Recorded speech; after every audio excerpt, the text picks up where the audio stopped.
E aqui estamos para mais um Sofá Cinemac, o quadro em que Melissa e eu vamos Oscar a Oscar falando sobre os indicados na categoria Melhor Filme. Hoje, Oscar 2006, a edição de número 78, e comigo ela, você já sabe, Melissa, tudo bem? Tudo bem contigo? Comigo tudo ótimo. Um pós-carnaval, né? A gente está gravando esse vídeo pós-carnaval, né? Mas ele já está indo mais adiante, né? Tu passou onde teu carnaval? Passei em Tramandaí. Também. Que coincidência. Né? Assistiu algum filme lá? Assisti. Muito bom, inclusive, que vamos falar posteriormente. Muito bem. E, Melissa, esse Oscar aqui foi realizado no dia 5 de março de 2006, um domingo, né? O Oscar já era celebrado nos domingos aqui. O que tu estava fazendo no dia 5 de março de 2006? Provavelmente trabalhando. Porque a gente não trabalha só de segunda a sexta, né? A gente trabalha a semana toda, até final de semana. No domingo tu trabalha também? Sim, em casa. Ah, bom, pois é. Tu não? Eu trabalho, sempre, claro. Sempre, né? A gente sempre tem alguma coisa para fazer. Porque quando a gente assiste a filmes, a gente tá trabalhando, né? Exato. Especificamente esse dia eu não lembro, mas provavelmente sim. Eu estava me preparando para começar o mestrado.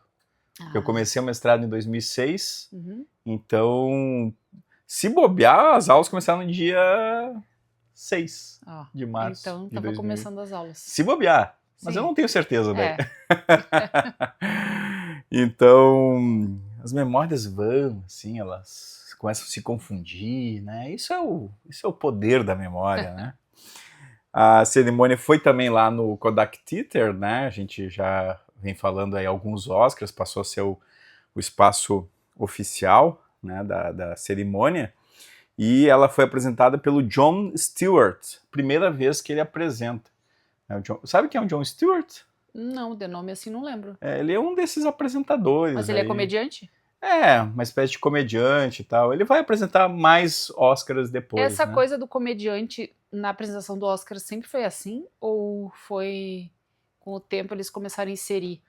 Tem o Bob Hope foi por muitos anos lá nos primeiras cerimônias, né, televisionadas. Ele foi o host, assim, e ele sempre tem uma pegada bem cômica, né? Então eu acho que é um modelo que ficou, mas em alguns momentos não foram comediantes, foram atores, né, que fizeram as apresentações. Alguns atores com pé na comédia, é verdade. Exato, porque fica dinâmico, não fica chato, né? E tem aqueles monólogos iniciais, aquelas piadas, né? Algumas muito sem graça, né? Mas enfim. Ser comediante não é nada fácil. Não é fácil, ainda mais, né, numa cerimônia que as pessoas estão lá para serem prestigiadas, né? Chega lá alguém fazer piada de ti. Né? Bom, esse ano 5 filmes. Foi um ano, digamos, um ano bons filmes, mas alguns nem tanto, na minha opinião, né? Sim. E vamos começar com um que não é tudo isso. Na minha opinião, né? Que foi o que ganhou? Que foi o que ganhou. Começamos, então, aqui com Crash No Limite, no Brasil, né? Não sei se fizeram alusão ao No Limite, que estava na moda. Televisão. Mas aqui tá a mídia física, né? Tem aqui uma brincadeira com o retrovisor do carro, né? Porque tem um lance aí de acidentes que acontecem com carros. O filme começa com um acidente, né? E aí as coisas vão enredando, assim.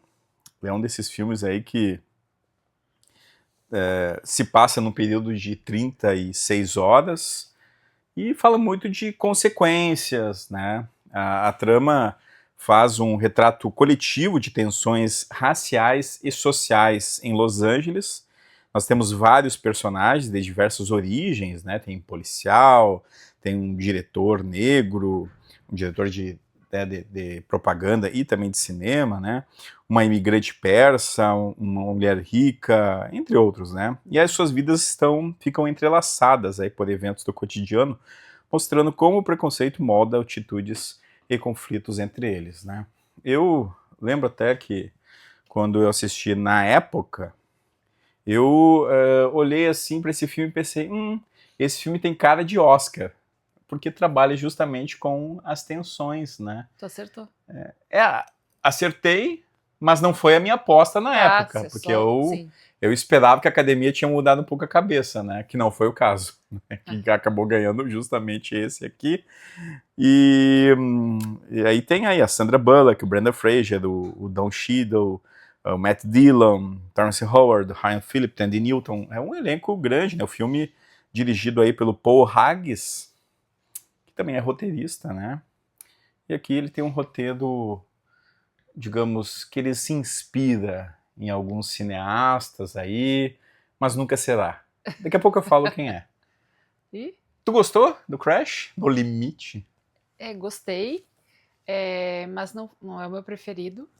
Mas eu gostei que ele é um filme dinâmico, né? Uhum. Já começam acontecendo coisas nos primeiros minutos. Com o roubo de carro, aquela coisa das pessoas ficarem desconfiadas de pessoas negras que estão passando na calçada e as pessoas negras sendo barradas em lugares. Uhum. Mas aquela cena inicial, assim, já veio com tudo o filme, né? Elas são vistas com desconfiança, Isso, né? Então, ele é bem dinâmico, eu gostei disso. No começo, como ele começa uma cena com um casal e duas pessoas que assaltam eles, né? E depois muda para a próxima cena em outro local, é aquela coisa do entrelaçar que no início dá uma confundida, mas depois a gente consegue entender tudo o que está acontecendo, né? Conforme os laços vão se juntando, daí tu consegue entender, mas ele é um filme dinâmico, assim, bom de ver. Quando eu falei assim de se inspirar em diretor, né, o principal diretor que fazia esse tipo de filme, e lá pelos anos 70 a gente vai ver alguns, e já apareceu inclusive aqui, né, o Assassinato em Gosford Park, por exemplo, mas o diretor é o Robert Altman, né, que é o mestre desse tipo de cinema de personagens, múltiplas histórias, né, que vão se enredando e vão se encaixando. Mas nesse aqui, o Paul Haggis, ele se inspirou tanto no Robert Altman, mas principalmente no Paul Thomas Anderson, que tinha feito Magnolia alguns anos antes, né? E o Magnolia também é esse filme de histórias que se cruzam, né? De algo que vai conectar todas elas, de uma questão meio quase o imponderável que acaba acontecendo, né? Magnolia não é um filme que a gente comentou aqui, porque não foi indicado ao Oscar, né? Mas esse aqui, ele bebe nessas fontes para tentar fazer algo, digamos, socialmente engajado, relevante. É um tema importante, mas é uma realização medíocre, na minha opinião, né? Eu não gosto muito desse filme, acho que ele vai forçando a barra para tentar mostrar sempre os dois lados da faceta humana, né? E o filme, todos os personagens têm dois lados, né? E aí, eu acho que em se tratando de cinema, isso às vezes tem que ter mais tempo de filme para tu não tornar isso forçado, né? E aqui eu acho que ele força.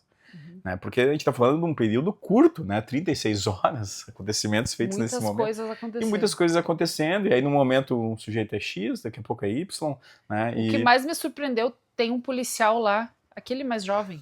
Ah, sim, o Ryan Phillippe. Isso. Aquela cena que a gente seria o policial bonzinho. Isso, o policial bonzinho me surpreendeu lá do meio não vamos final, dizer o quê, não né? vou falar. Mas aconteceu uma coisa e eu fiquei pensando, mas ele não era o policial bonzinho? E o que levou ele a fazer essa atitude também? Parecia algo meio, né? Ele era o defensor dos fracos e oprimidos lá, e daí no final lá mudou. Eu achei bem forçado, né? Eu gosto do personagem do Matt Dillon, que é o policial ruim, ruim entre aspas, né? Porque eu acho que ele tem ali ainda algumas questões ali que mostra a relação dele com a dificuldade com o pai dele, né? Que tem mas problemas. aquele que aconteceu o contrário, ele era ruinzinho no início e depois ele Pois mas aí que tá. Eu acho que esse é um problema do filme, né? De tentar mostrar. Porque a pessoa é muito assim, os opostos, tipo 8 ou 80. Ou ele é muito ruim ou ele é muito bom. Ele vai, ele vai forçando isso, e aí depois ele parece que passa um pano, assim, e então, tenta dar uma clareada, né? Ok, dá pra assistir que é um filme dinâmico, passa assim, os 36 horas passam rápido. É o mais curto, inclusive, dentre os indicados, né?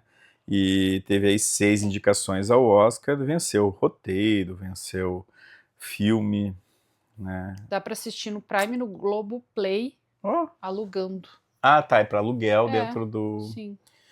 Tá aí, o Crash no Limite, não confundir com Crash Estranhos Prazeres, esse sim, o filmaço de David Cronenberg, que a gente não vai falar aqui, porque também não foi indicado, evidentemente, né?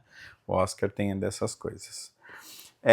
O outro filme desse ano, e esse sim, ele era visto como um favorito na época, ainda que abordasse um tema delicado por tratar de uma perspectiva do, digamos, mito do cowboy norte-americano, tá? Que é O Segredo de Brokeback Mountain.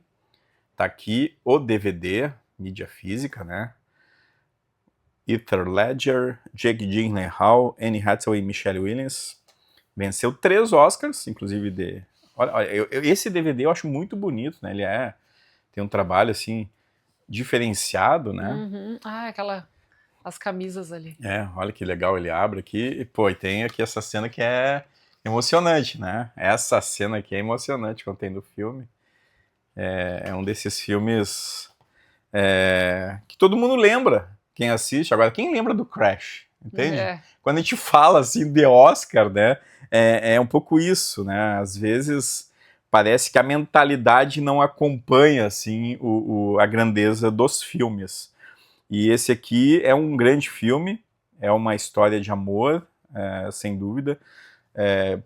Poderia substituir aqui o casal, né, por homem e mulher, só que não teria um impacto. Não. Né, porque justamente o impacto reside nessa questão, né, que o filme vai construindo pouco a pouco, desse amor, de certa forma, proibido, né? Naquela época... E um amor desafiador. Né? Naquela época e realmente até hoje, né? É assim.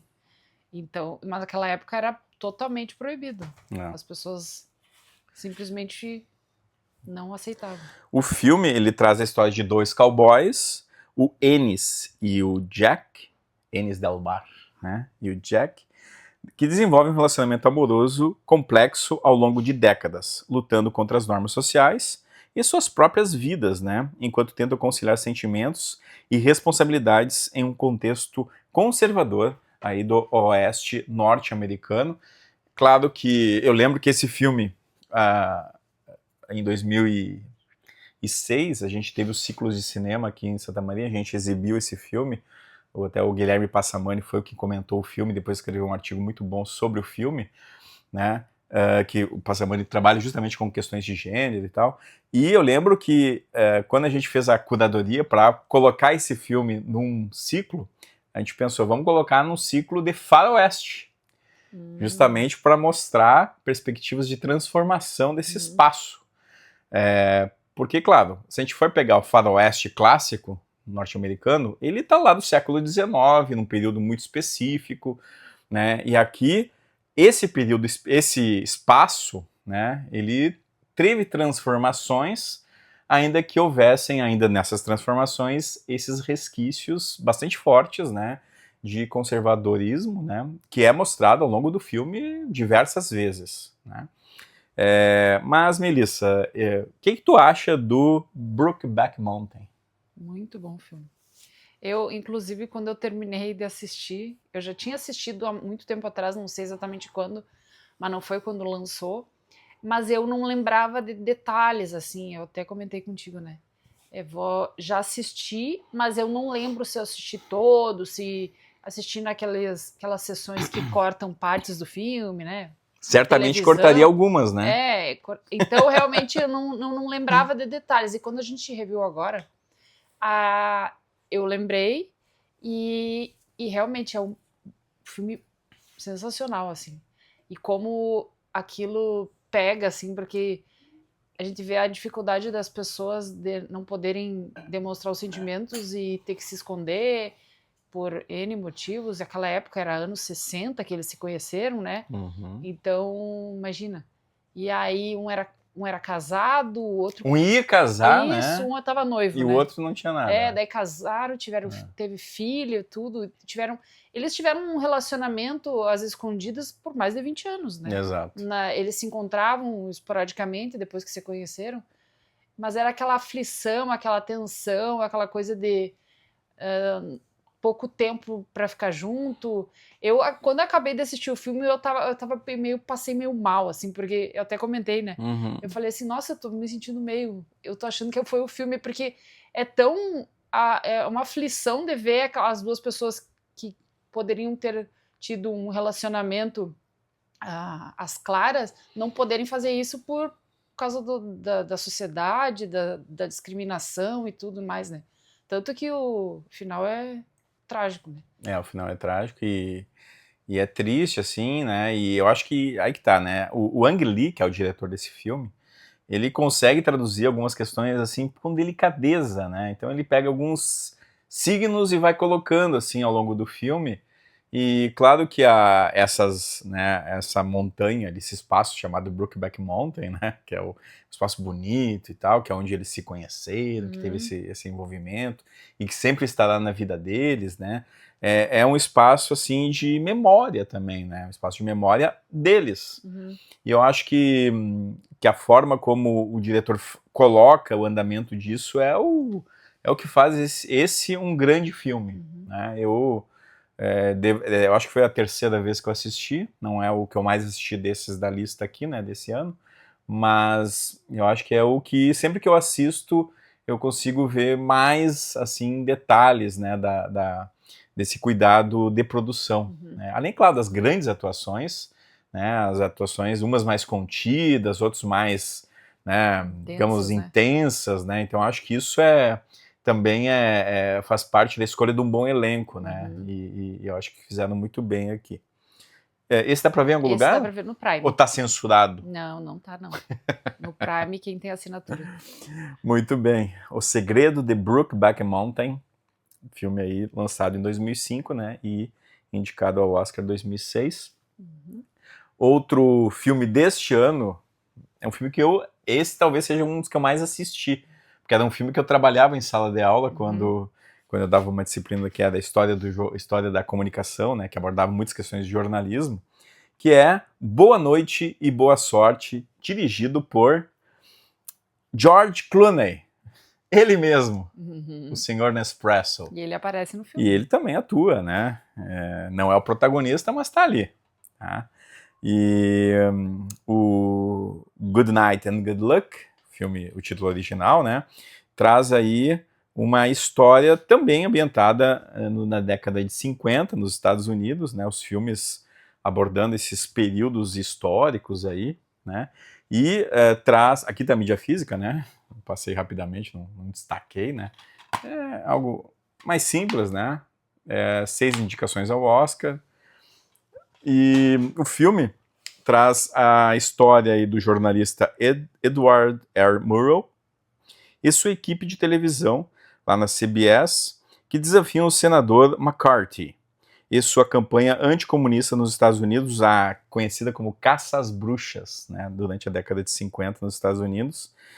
E o Murrow e sua equipe defendiam justamente a liberdade da imprensa e confrontavam essas práticas de medo e censura midiática promovida pelo senador, né, e que levou muitas pessoas, à perseguição de muitas pessoas que tiveram que sair dos Estados Unidos, algumas tiraram a própria vida, né, enfim, algumas ações aí arrasaram a vida das pessoas, e o filme aborda uma perspectiva disso que eu gosto muito, né, inclusive da atuação do David Strathairn, que faz o Murrow aqui nesse filme, porque até depois que eu assisti, eu fiz questão de pegar um DVD que eu comprei, né, lá no Video Twins, né, dos meus amigos lá de Porto Alegre, lá da minha loja em Porto Alegre, né, loja de usados, né, que justamente traz aí alguns dos programas do Edward R. Murrow, The Best of Person to Person, né? Tá aqui o DVD, é triplo, né? Então tem várias entrevistas, eu assisti algumas, né? Ali ele conversando com a Elizabeth Taylor, com a Marilyn Monroe, com o Frank Sinatra, com o Marlon Brando, com o John Kennedy, né? Então é legal porque ele, digamos, invade a casa dessas pessoas e faz perguntas das mais diversas, né? E além desse tipo de programa aqui que ele também queria colocar essas questões mais profundas, né, políticas, ligadas aí a essa perseguição, né? Tu conhecia essa história, Melissa? Eu sei que temas históricos muitas vezes exigem das pessoas um conhecimento prévio, né, para ter um melhor entendimento, né? E como é que foi para ti? Eu tive dificuldade de assistir esse filme porque realmente eu não conhecia a história. Então eu fiquei um pouco perdida nas falas dele e quando ele estava fazendo a entrevista. Então eu fiquei meio tipo, o que está acontecendo? Quando acontece isso no meio dos filmes, eu sempre peço às vezes pro Alexandre dar uma pausa para ele me explicar alguma coisa. A real, várias vezes acontece. Tá contando alguma coisa histórica, eu não tô conseguindo pegar porque eu não conheço a história e não consigo daí me conectar ao filme. Aí eu fico tipo assim, perdida. Aí eu, pausa um pouquinho aí e me explica. Daí tu me explica, né, pra eu tentar continuar e conseguir entender alguma coisa. Mas realmente, por isso eu não me pegou assim muito o filme, porque eu não consegui entender muita coisa. Porque claro que trata de um período da história... O filme é todo preto e branco, né? O filme foi feito em preto e branco, brilhante fotografia inclusive, né? Porque justamente, né, tem muitas cenas de arquivo no filme. Né, e essas cenas de arquivo aparecem quando eles estão fazendo justamente a reportagem, né, para fazer a crítica em cima da leitura que o Murrow, que o McCarthy fazia, né, dos interrogatórios que ele fazia, né, a essas pessoas que ele julgava serem filiadas ao Partido Comunista. E por isso que o filme também é preto e branco, né, para ter essa melhor, digamos, fluência da imagem, né, para não ficar o colorido, preto e branco, né. Então o Clooney preferiu fazer dessa forma. Eu acho que foi uma decisão acertada, porque tem muita cena de arquivo, né? E as cenas de arquivo são, digamos, bastante... ele vai assim, ó, ele pega a dedo, né, as melhores cenas para colocar, para ajudar na narrativa que ele está construindo, né? E, bom, aí tem várias questões ali sobre o mundo do jornalismo daquela época, né, principalmente o jornalismo da televisão, né, porque, afinal de contas, tinha uma câmera, né, e aí o sujeito, o âncora lá, que era o Murrow, fumava, ele tinha uma pose, tinha a forma de chamar quando ele ia entrar no ar. E na hora de se despedir, né, que ele falava a frase... Como é que ele se despedia? Boa noite, boa sorte. Boa noite e boa sorte, né? Por isso que o nome do filme é esse, né? E aí tem muito disso, né? O Clooney até na época, eu acho que ele fez alguma menção, assim, do pai dele, que tinha uma relação também com esse universo, né? Que tem uma questão meio particular ali do Clooney, né? Eu lembro que eu li alguma coisa sobre isso na época, né? E é um filme que eu gosto muito, assim, porque eu acho que ele também é um filme curto. Na verdade, esse aqui é o mais curto, né, do Oscar desse ano. Ele tem 1h30 e poucos, né? Mas ele vai direto ao ponto, e talvez esse seja, né, o ponto de fragilidade para quem não está, né, para quem não conhece esse universo, essa história dos Estados Unidos, né? Mas tu pode também fazer uma leitura mais ampla sobre liberdade de imprensa, a importância da comunicação nesse sentido. O filme começa com um discurso e encerra com um discurso do Murrow, quando ele recebeu um prêmio, né? Então tem muito isso, né? É um filme que eu indico aí para quem está fazendo jornalismo para assistir, né? E também para quem trabalha muito com história dos Estados Unidos, né? Também é um filme que vale muito a pena por isso. Além de ser um filme, né, que para mim, na época, despertou mais interesse e conhecer mais sobre essa questão da caça às bruxas, né? Que é esse período aí do macartismo, né? Esse está disponível em algum lugar? Está disponível para aluguel no Prime. No Prime também. Good night and good luck. Na sequência, eu vou trazer, já que eu falei de um de jornalismo, né, eu falo de outro que também aborda questões de jornalismo, esse aqui é o Capote. Capote, né, se preferiu, Capote. Né? Aí uma cinebiografia bastante focada num trabalho que o Truman Capote fez, que é o seu trabalho mais famoso, mais conhecido, né? Que é justamente a elaboração do livro A Sangue Frio. Aqui está a mídia física, né? Tem aí o Philip Seymour Hoffman no destaque, né? Ganhou o Oscar por esse filme, inclusive. E o Truman Capote, ele escreveu este livro aqui, né? Que é o A Sangue Frio. Também tem um filme, né, que saiu na década de 60, que é baseado nessa história, né?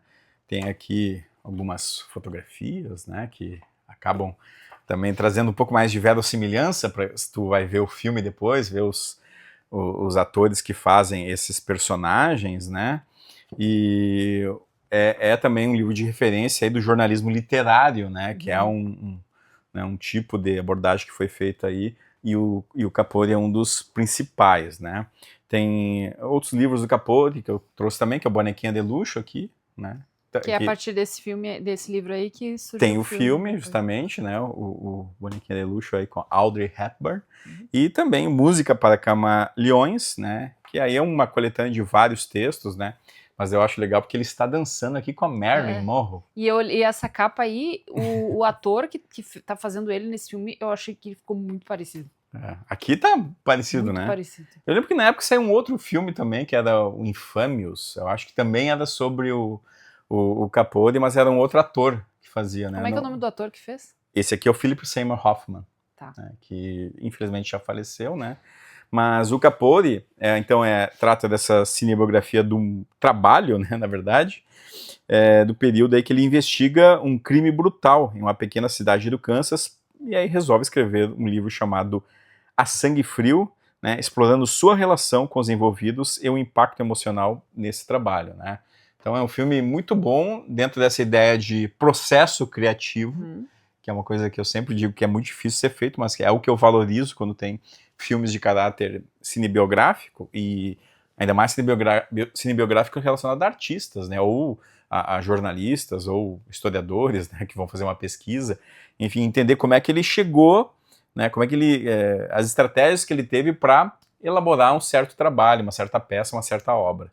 E aqui eu acho que o filme ele dá bastante sentido nisso, ele mostra bastante a complexidade do que foi, né? Não foi algo simples de ser feito, né? Sentou e escreveu, não, foram muitos anos, teve inclusive que esperar o resultado do julgamento, né, dos assassinos, nunca se questiona se mataram ou não, a gente sabe que eles mataram, e a partir disso que dá essa dualidade aí, né, da relação dele com um dos presos, né. Tu gostou do Capote quando viu? Gostei muito. Gostei muito. E eu me lembro, falando, ele por acaso não ganhou o melhor ator? Ganhou o melhor ator, sem dúvida. Então é óbvio, né? Não tinha como, não. Não tinha como. Se tu olhar os outros ali, tu vai ver. O cara é sensacional. E a voz. Como é que ele conseguiu fazer aquela voz que não é a dele o filme todo, falando fino daquele jeito, né? A e falando muito. Dá um nervoso assim de ver, mas é muito bom o papel. E muita coragem dele fazer o que ele fez. Ele entrava na cela para ficar conversando com o assassino, para pegar o máximo de informações que ele podia, né? Para poder colocar tudo nesse livro. Cara, ele era muito bom de conversa, assim. Ele fazia com que a pessoa falasse o que ela nem queria falar, né? Ele era muito... E ele sempre era o centro das atenções aonde iria, né? Impressionante. Nos eventos, ele tava lá no meio do grupo e ele tava sempre discursando. E quando ele não tava ali, ele tava discursando naquele grupo, aparecia alguém, ele parava e falava com a outra pessoa. Então a voz dele realmente foi o que mais me marcou, porque ele falava muito, né? Chamava muita atenção. Mostra também, ainda que não seja muito aprofundada, a relação dele com o companheiro, né? Quando eles viajam e tal, né? Então também mostra um pouco isso, que é um poeta, né? Sim. E também a relação dele com a Harper Lee, que é a mesma escritora aí que fez O Sol é para Todos, um grande livro, que a gente já leu junto, né? Baita livro, e também baita tem o filme, né? Muito bom. Então, inclusive, o filme tem aí a primeira participação do Robert Duvall, né? Já que a gente está fazendo esse vídeo aqui poucos dias depois do falecimento do Robert Duvall, fica também aí a nossa lembrança a esse grande ator aí que fez esse O Sol é para Todos, né? Mas o filme teve aí várias indicações, né? O diretor é o Bennett Miller, né? Que aqui, por exemplo, parece vencedor melhor diretor, mas não foi de Oscar, né? Foi de outros prêmios. Tá, pode ser. Tá? Tá bom. Muito bom o filme. Assistam no Prime. No Prime. Esse tem que alugar também? Não ou tem que tá alugar. no catálogo do Prime? Quem tem assinatura. Legal. Capote. Philip Seymour Hoffman. E para encerrar, aí, o nosso Oscar 2006, vem o filme do senhor Steven Spielberg. Ou poderia ser Steven E.T. My Home Spielberg. E.T. My Home, pode ser. Que é Munique. Tá aí, Munique, do senhor Steven Spielberg, o Spielberg tem, digamos ali, pelo menos 3 frentes, né, de fazer filmes.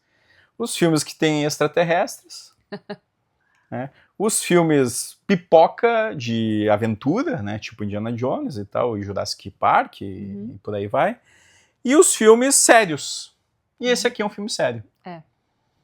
Tenso. Munique, filme que traz aí a história, né, que se passa, começa a partir dos Jogos Olímpicos de 72, né, quando ocorre um massacre de atletas israelenses aí, e aí a partir desses acontecimentos, um agente do Mossad lidera uma equipe em uma missão para caçar e eliminar os responsáveis pelos atentados, né, e a gente acompanha essa missão, o peso moral que a vingança impõe ao grupo, né? Olha, melhor filme do Spielberg pra mim. Melhor de todos? Melhor de todos. Nossa, sério, tu deu 5 estrelas e um coração. Pra mim é um filmaço. Sério? Sério. Tá bom. Porque assim, ó, a forma como ele vai construindo esse sentido de vingança é algo, primeiro, é difícil de ser feito, né? Porque afinal de contas a gente tá falando aqui de um judeu falando sobre caça, né, aos palestinos que fizeram lá um crime. Como abordar esse assunto? Isso em 2005, né? Ou seja, já havia conflitos, evidentemente, né? Mas a gente está hoje, falando desse filme hoje, né? Ele ainda permanece atual. Até quando a gente estava vendo o filme, né, essa ideia de buscar sempre os responsáveis, sempre surgirão outros responsáveis. Ou seja, não tem fim. E o filme, ele dá esse sentido, né? Ele dá esse sentido e ele não passa o pano para os israelenses, aí que tá. Ele não passa o pano, ele mostra que é uma missão que está sendo realizada, mas há consequências dessa missão justamente para os próprios israelenses, né? O filme tem o Eric Bana no papel protagonista, o Cillian Hinds, o Matthew Kassovitz, e o Daniel Craig, aí, um pouquinho antes ali de ser o James Bond, né, tava aqui já, fazendo as suas estripulias, e é um filmaço, assim, eu acho ele dinâmico, eu acho ele envolvente, é um tema que eu acho que tem poucos filmes que abordam isso de uma maneira tão assim, certeira, né? E fica aqui a minha indicação para vocês que não assistiram ainda Munique. O filme se passa, portanto, ali nos contextos dos anos 70, né? Também uma abordagem histórica. Tem muita ação no filme, muita morte. Acho que o filme inteiro assim, eles estão caçando as pessoas que fizeram aquele atentado lá. Então eles passam de um país para outro, de um dia para outro, porque eles vão a vários países, né, atrás dessas pessoas. Aquelas sequências em Paris, por exemplo, eu acho incrível aquilo. Sim, daí eles estão num dia, eles estão num lugar, no outro dia eles estão em outro país, e assim eles vão encontrando. Parece, tão engraçado engraçado. Como que eles planejam isso, porque no filme não mostra o planejamento, é assim, ó, ligou, tem uma missão pra ti, beleza, o cara vai, sabe o que ele tem que fazer, parece que não tem uma explicação muito, né, detalhada, mas ele chega nos lugares com a equipe dele. Eu achei em algum momento que a turma dele ali, que eram algumas pessoas, eu não me lembro quantas, ele que era o chefão e os outros que ajudavam ele. Eram 5, né, com ele, né? Eu achei que eles iam acabar morrendo aos poucos, sabe? Uhum. E eu acho que só um deles morreu, nem me lembro. Não, Mas tá. Não vou falar com Tá, isso, não tá? vou falar. Pra não estragar a experiência. Mas eu achei que, tipo, ia morrer todo mundo, entendeu? Acontecem mortes, Porque tá? eles estão ali pra caçar as pessoas, mas você sabe como é que é, né? Isso é tudo por debaixo dos panos, é tudo errado. E eu achei que ia ter mais morte ali com aquela turma. Mas, inclusive, o protagonista, vai em frente, né? Achei bom o filme. O filme ele é baseado parcialmente num livro, né, chamado Vingança, a verdadeira história de uma equipe contra-terrorista israelense, escrita pelo jornalista canadense George Jonas, né, e, enfim, fala muito da questão do Setembro Negro, né, que é essa organização palestina, né, que fez esse atentado, né, durante os Jogos Olímpicos de Munique. Claro que não fica tão evidente a forma como aconteceu, né? É muito rápido aquilo ali, e o foco não é nesse, realmente, o foco é no contra-ataque, né? Sim. Porque justamente tem um outro livro que também saiu, que é do Aaron Klein, esse eu tenho, que é o Contra-Ataque, o massacre nas Olimpíadas de Munique e a reação mortal de Israel, né? A história que inspirou também o Munique, né? Eu lembro que quando saiu o filme eu fui atrás de livros em português na época, né? O Vingança ele não saiu no Brasil, então, pelo menos não que eu saiba, né? Uhum. Então, encontrei esse livro aqui, saiu pela Ediodo, e para conhecer mais sobre esse assunto, que é um assunto que eu gosto muito, né? E, enfim, saiu recentemente um outro filme que fala sobre uma cobertura jornalística desse período, né, dos Jogos Olímpicos, que é o Setembro 5, que a gente viu junto até, né? E eu acho assim, quando o Spielberg resolve fazer um filme sério, ele consegue, né? E quando ele não se deixa levar muito pelas emoções, ele consegue mais ainda. Tem uma cena que eu fiquei na cabeça, que é um dos lugares que eles tinham que ir lá para pagar a pessoa, que eles colocam as bombas, uma bomba no telefone, uhum. E eles ficam lá no carro e se dão sinais, e só que daí tem uma menininha que volta para cá. Nossa, aquela cena que é justamente em Paris boa. essa sequência. É muito boa aquela, realmente, muito boa. Realmente uma grande sequência. Eu achei que a guriazinha ia... Mas tu gostou desse, né? Gostei. Uhum. Tá. Tem pra ver em algum lugar? Tem, dá pra ver na Netflix. Olha aí, Netflix, barbada, é pra você que assina Netflix. Tá lá, Munique, do Steven It's in My Home Spielberg. Certo? São aí, então, os 5 filmes. Vou falar de alguns outros que são desse Oscar, mas que acabaram não sendo indicados na categoria principal, né? O Orgulho e Preconceito é um desses, Marcas da Violência é outro, A Luta pela Esperança, com Russell Crowe, né? Um filme sobre boxe aí fim da década de 20. Também o Siriana, A Indústria do Petróleo, que é o filme que deu o Oscar de ator coadjuvante por George Clooney. O Jardineiro Fiel, filme dirigido pelo Fernando Meirelles, tá aqui também, foi o filme que deu o Oscar de atriz coadjuvante para Rachel Weisz. O filme estrangeiro, nós temos grandes filmes, né? Tem o Infância Roubada, que é um filme sul-africano, que acabou ganhando, mas também tem o Paradise Now, que é um filme palestino, excelente também. Que mais podemos destacar? Memórias de uma Geisha, né, que é o mesmo diretor o Rob Marshall, né, o mesmo diretor do Chicago, aqui fazendo um filme de época, assim, lá na China e tal. Crônicas de Nárnia, aqui o primeiro, né, que é o Leão, a Feiticeira e o Guarda-Roupa, né, tá, é dessa leva, junto com Star Wars, episódio 3, A Vingança do Sith, também é dessa época aqui. Johnny June, né, que é sobre... que tem aí o Oscar de atriz para Reese Witherspoon, né, que é sobre o Johnny Cash e a June Carter, né, a relação dos dois. Você já viu esse, né? Esse aqui a gente já viu. Faz um tempinho já, mas a gente já viu. Sim. O Match Point, ponto final, do Woody Allen, né? Sempre vale a pena indicar filmes do Woody Allen. E que mais? A Fantástica Fábrica de Chocolate aqui do Tim Burton é desse Oscar também.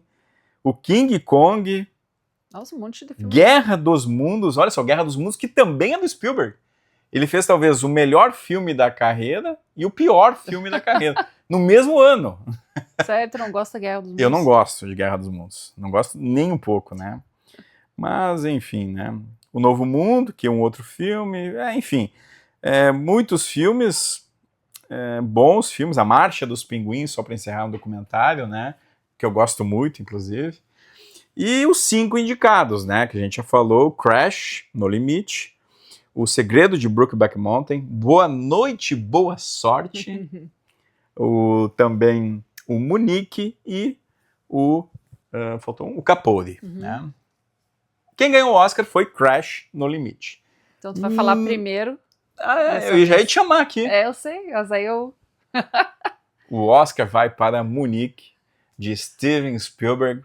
Eu acho que é o melhor filme dele, e além de ser o melhor, ele tem assim todas essas questões complexas aí, de ser do lugar de fala dele, mas também da forma como ele apresenta isso. Eu acho que é muito difícil fazer o que ele fez, e o trabalho técnico desse filme é brilhante, né? Tu fica preso ao filme do início ao fim. E claro que O Segredo de Brokeback Mountain também poderia estar aqui entre, né, os vencedores, mas como é o melhor filme do Spielberg, né, não tem como eu escolher outro agora.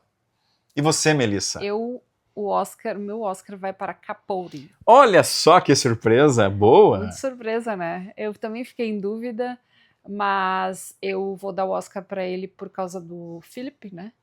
Pela atuação dele, pela história, pela coragem do personagem a buscar todas as informações de um crime para poder escrever um livro. E então o Oscar vai para ele. Muito bem.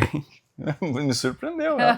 Achei que tu ia para um outro lugar aí. Não, enfim. Pensei achei que tu ia para Brokeback Mountain. Eu tava em dúvida, mas eu pensei melhor, então. Muito bem, eu acho que foi isso que aconteceu na época dos votantes no Oscar, né? Que a pessoa ficou meio assim, não, vamos pro Crash aqui, que é menos polêmico, né? Não, mas o Brokeback é sensacional, eu tava ali com o Capote. Seria a minha segunda opção. Exato. Bom, não esqueça de curtir, compartilhar, deixar nos comentários, né, para quem você daria o Oscar. Já assistiu a esses 5 aqui? O que falta? A gente está chegando mais perto aí do período atual que a gente está falando, afinal de contas que muitos de nós que já éramos vivos, né, já estávamos vendo, né, esses filmes todos no cinema, e diga aí para nós qual que você mais gosta, tá? Deixa ali nos comentários o seu preferido. É isso então, Melissa? É isso. Então, até o próximo Oscar.